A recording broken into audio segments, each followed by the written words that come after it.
Hey guys, it's Craig at Area 419. Congratulations on getting your zero. As you unpack this thing, I wanted to walk through a handful of things with you so you can use it, feel good about it, know what's going on, and get the most out of what we consider to be the finest press on the market. So, with the zero, I'm going to start top to bottom. I first want to start with the turret. This is the thing that's the most different, the thing you might have the most questions about.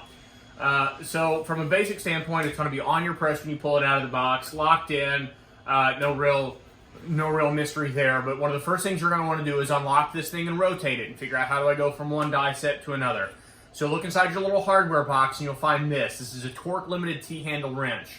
There is a torque limit on here. You don't necessarily need to go to that torque limit all the time, but we want to ask you not to go beyond that, and that's to protect the system in some different places where you can put an enormous amount of torque on something. There are certain situations where you just don't need to go anymore, so that's what the torque handle wrench is for. So if we want to loosen this thing to rotate the turret, you're going to take this wrench, put it right here in the side in this wedge, rotate it about a spin, and you'll be able to rotate the turret. This is how you'll use it, jumping from one die to another. And when you're ready to use the press, you're on the spot that you want. You got your die located in.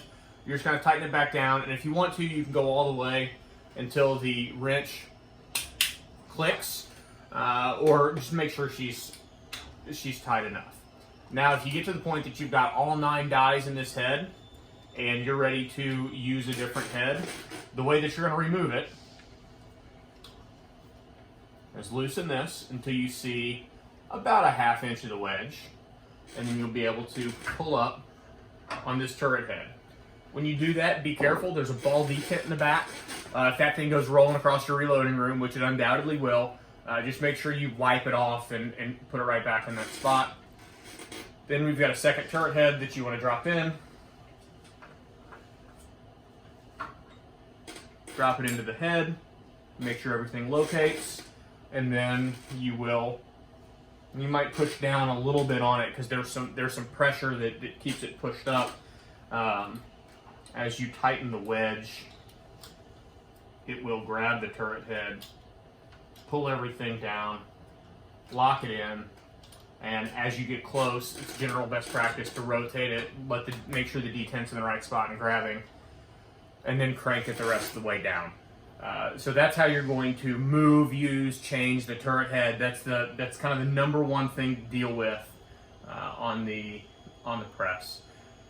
The die slots themselves, general best practice, when you're setting up a sizing die, you're going to put that die in until it kisses the shell holder, pull the ram down, rotate it another 1/4 turn, tighten everything down, just like a standard sizing die. On the seating die, a piece of advice we give is go ahead and run that seating die down as far as you can, and that's going to give you a better feel in the part of the ram stroke that doesn't have as much mechanical leverage, because as this ram gets higher and higher, the mechanical leverage you have on the handle increases and increases as part of a 4-bar linkage system. As we move down from there, we talked the turret, we've talked the wedge. This little hole right here, this is your primer catch system. As you decap, the primers are going to go into your ram, and there's a little hole in the back of the ram that, as you decap, aligns with the hole in the body of the press. That's then going to dump that primer through a tube through the body of the press into this little guy. And as you get it full, and you can stack thousands of small primers into that thing, empty it, no real maintenance there. If you do a long decapping session, you might get a little bit of dust that accumulates behind the ram. Just wipe that with a cloth, no big deal.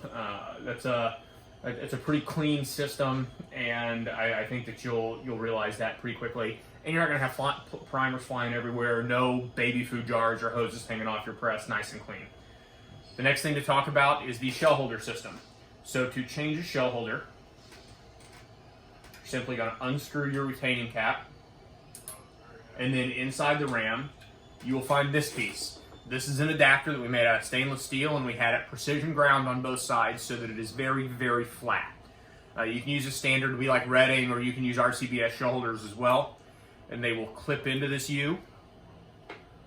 You'll simply put them back in the ram and tighten your retaining ring.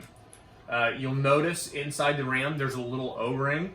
All that O-ring does is when you don't have pressure on the shell holder, It has a little bit of grab on the bottom just to keep this thing from spinning awkwardly. As you're pulling cases out and putting cases back in, you want the shell holder to stay in one alignment, so that's what that O-ring is doing. On the ram itself, you'll notice when you get it, a thin film of oil. You shouldn't have to oil this thing past that. You're always welcome to, if it's been sitting for a long time or it's dusty or you did a lot of decapping and it's kind of dirty and you feel like there's a little bit of tension in the stroke. A thin lubricant. We like Swannies. We put this stuff on everything. Just put a little bit on your fingers, run the ram all the way up, get some oil around the bottom, and give it a few strokes. But it should not take much oil. The bearing that is in the heart of the press here is a PTFE line bearing. So every time you run the ram up and down, you are getting a microscopic film of a Teflon type substance that is coating the ram. So it will be very, very lubricated over time. Moving down, we've got a mount on this press. The one that's on here is the one that will come with your press. This you can bolt directly to the table. We also have inline fabrication plates available. They'll look just a little different than this, but all of your mounts are going to bolt into the bottom of the body of the press like normal. Coming down, the last thing I want to talk about is the handle.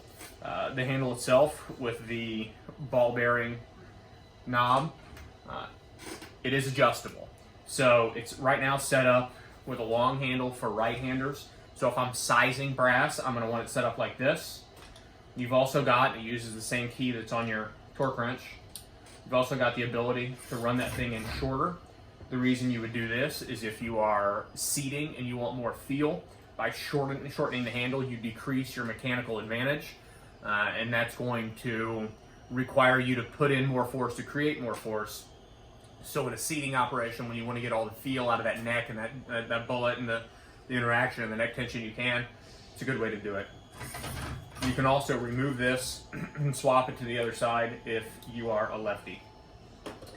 So guys, the operation of the press is pretty straightforward. You'll notice on the back of this thing, we've got Arc-A-Lock. It allows us to both handle it better in the shop and keep these things safe. And we've got some accessories that will be coming in the future for this Arc-A-Lock, starting with storage, and who knows where this thing may go. So if you guys have any questions, let us know. We're excited that you have this Zero, and we think it's gonna do good service for you for quite a long time. If you got any questions, info@area419.com. And again, guys, enjoy it.